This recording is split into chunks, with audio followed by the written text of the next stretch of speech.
ang aking mga kaibigan, itong mga halal upang manilbihan.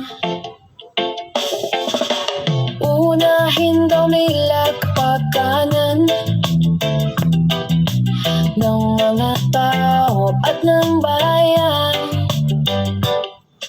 Sa panahong may impeachment, mukhang naibaton ay lumipat. Masabing pagsilbihan ng bayan, self-interest over national interest pala yan. Hoy, mga politikong trapo at bayaran, masyadong garap-alag pabigat sa bayan. Tanggalan ng maskara upang makilala, hindi pa ako, hindi bayan, kundi sarili nung una. Bumaba na kayo, di kayo dapat ibinoto. Puro kayo pakitang tao, bayan ay niloloko. Mga politikong trapo, bayaran at tarantado.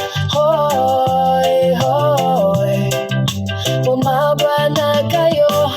Manamabamanian ay mulat na, mapanuri at di na mga sunod-sunuran. Ito ay mapapatunayan sa sunod na halalan. Manatapo, korup at doble karipalitan. Hoy, mga politikong trapo at bayaran, masyadong gapal at pabigat sa gayan. Tanggalan ng maskara upang makilala,